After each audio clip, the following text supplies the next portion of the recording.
Hello and welcome to Diablo 3 and the Reaper of Souls beta. My name's Lumin and right now, on this fated day, my coverage begins. This is it. What better place to start than with an overview video of the features that have either already been added or are coming at some point in the not too distant future with Reaper of Souls. I want to make sure that a lot of you are filled in and a lot of you understand what you're looking at when you either watch my adventures in the newly added adventure mode or perhaps watch my new playthrough that I'm going to start up with the Crusader class or anything else I do. I don't want you in the dark. No. No one wants to be in the dark. So we're going to start with the new class that was added, and that class is the Crusader. Let's make one. Here we go. Crusader. That is the staunch and beefy looking male one. They tend to prefer flails or maces and the shield. And the female, well, what can I say? I'm in love. One of the most beautiful character models I've ever seen. Now, this class was inspired by the Paladin. It prefers melee / medium range combat, and in my honest opinion, it looks like a lot of fun. Its abilities are all very holy in nature, and they use Wrath as their resource. But that's it. There are also, for those that want to continue playing with their existing characters, new skills for all the other classes. The Barbarian, if I'm not mistaken, gets Avalanche, Vengeance for the Demon Hunter, Epiphany for the Monk, Piranhas for the Witch Doctor, those look like a lot of fun, and Black Hole for the Wizard. But that's that. I've only actually tried Black Hole, but hey, I saw video clips of the other ones and I can't wait to either see them in action when, I don't know, fellow adventurers use them, or to test them out for myself. Next, a new act has been added. This act consists of Westmarch, the Black Marshes, and I think the final area is called the Pandemonium Fortress. Act 5. You start on the Fall of Westmarch, and I'm not going to spoil anything where story and stuff's concerned, because I firstly don't know much, and, well, I want to go through it with you guys. So why spoil it now? There's a new antagonist in the game, a new big baddie. His name's Malthael. He's the former Archangel of Wisdom. You guys know that man, don't you? But he's now the Angel of Death. And he's absolutely terrifying. The level cap has been raised, and Paragon Levels are now unlimited. So the level cap's 70. Once you get to 70, you can start earning Paragon Levels, and they just keep on going.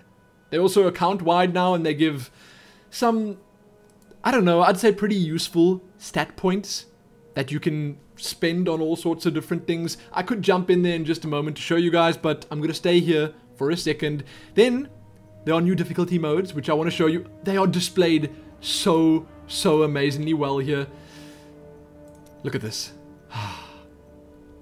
That stained glass look that they've got, so cool.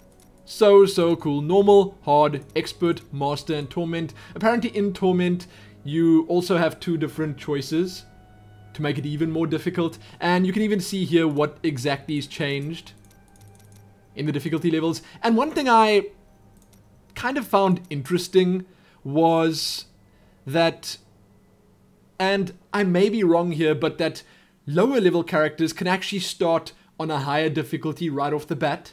So they'll get better items, more experience, more gold, and all the rest. And for people that like a challenge, it'll be much more enjoyable. It just will be. Then, Loot 2.0. I didn't actually want to jump in here, but while I'm here, I guess... No, stop. The guy's going to talk. Let's get out. Let's not spoil anything. Don't say anything, dude. He's over there doing battle right now with some terrifying looking beasties. I'm getting out. I'm out of here. Bailing right this very second. Whew. That was a close one. Loot 2.0. Less items drop, but the ones that do drop are much more epic. Not actually epic, but much better, much more valuable, if you know what I'm saying. Then, adventure mode has been added, and this is going to be what makes Reaper of Souls Telling you that right now. It looks so good. Now this is actually something I'm going to have to show you. So we're going to start... It doesn't actually really matter. Let's just jump in. And adventure mode is their plan for endgame. It's what they're going to be using to make endgame fun, to make it interesting. And in adventure mode, the entire map's unlocked. All the waypoints are available. And your two main activities are bounties and Nephilim rifts. Also, do you guys see something different here? It's nighttime. That's amazing. This is the first time I see it. Oh my goodness. Weather effects. Dynamic weather and a day-night system. How cool is that? But I'm pressing M on my keyboard right now. Please, brace yourselves.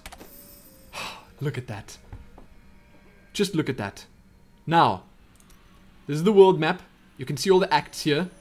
There's Act 1, Act 2, Act 3, Act 4 is over there, and Act 5. So, what's pretty cool is that you can just go anywhere at any time. So I click on Act 1, it shows me the map. It's beautifully drawn as well, isn't it? I'm a huge fan. Let's start with just going to New Tristram, and we'll take it from there. But the way you do this is you can do bounties. Bounties consist of various activities like just hunting a specific mob. Look at the lighting in here, by the way. Dynamic weather at its best. It's looking kind of cool. There's this haze. It's like a foggy haze. But you could perhaps just go out and hunt someone. One mob.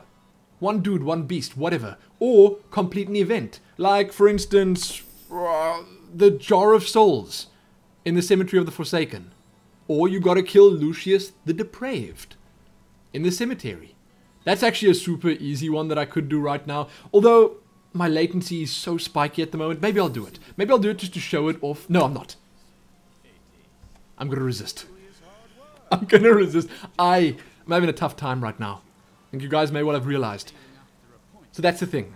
You can teleport anywhere, you can do what you want. Once you've completed these bounties, then you get bonus rewards once you've completed all of them. But every time you complete just one, you get a set of rewards. Then things like the Herodric Cache. That's a little bag that you open and it drops a whole bunch of really cool loot on the ground. You get experience. You get these blood shards, which are a new currency that you can use for the gambling system in the game. Kinda cool. Then there are all sorts of other things. Just like, you know, items. Rare, legendary, whatever. It looks like it's going to take up a lot of time. A lot. And that's good.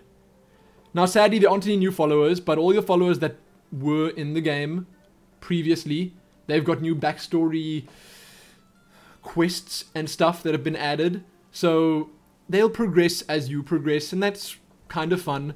I like that. Then this right here is the Nephilim Obelisk. It takes you to the Nephilim Rifts. You need the tokens to make it work, though. After that, there's the Mystic. The Mystic has been reintroduced to the game, and this is, for many, I'd say, one of the coolest things that's been added, because what this girl can do is she can enchant your items. So if you take an item, and let me just tell you what happened. When I logged in here, this was my two-handed staff, and the first mob I killed dropped this. And it's a one-hander that's way, way better. Also, my legendary Mage Shade was replaced instantly by this. Also dropped almost immediately. But what she can do is she can either modify the stats on your items or modify the visuals. And Transmogrification is, in my honest opinion, one of the best things that they've added to this game thus far. It is just so cool.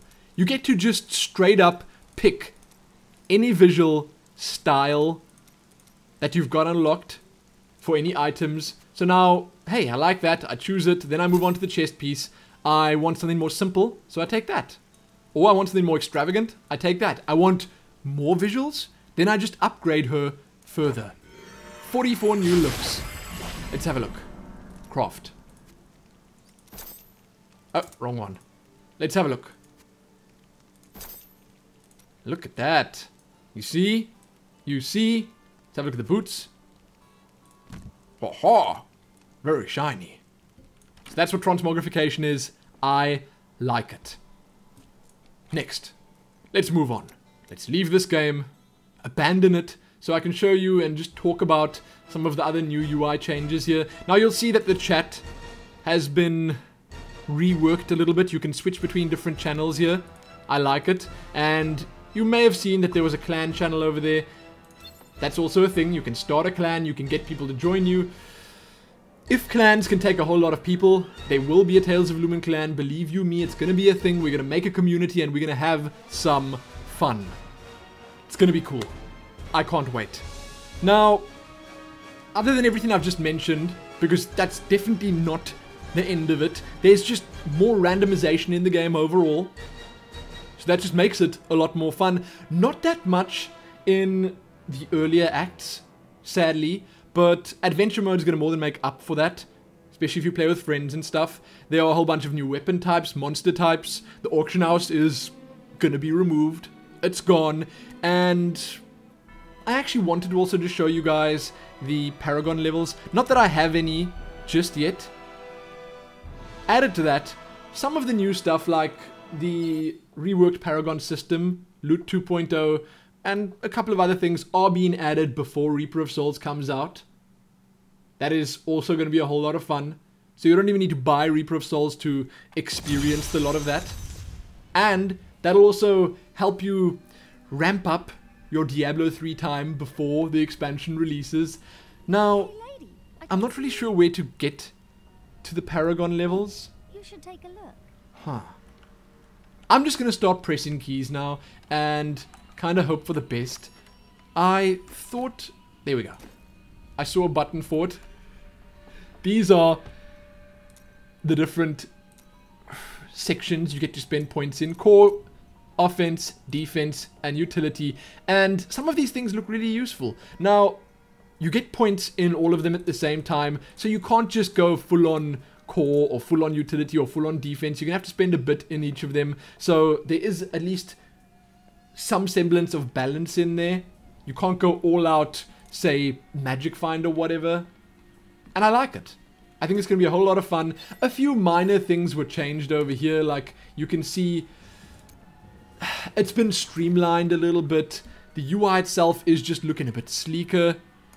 The fact that the chat is constantly running over here just makes you feel like you're actually playing with other people. There are other people in this game at the same time as you. I mean, Diablo felt a little bit lonely at times. Diablo 3, vanilla version. And I think this alone is kind of going to remedy that. I like that addition a whole lot. But I think that's it. I think I've covered most of the important stuff. I mean, you guys know that there are more achievements. There are some minor changes to items. Items themselves are a whole lot better. Like I said, I just jumped into the game and instantly I'm starting to replace all my gear. And that's also going to be fun. It's the expansion effect. It happens in World of Warcraft when a new expansion releases.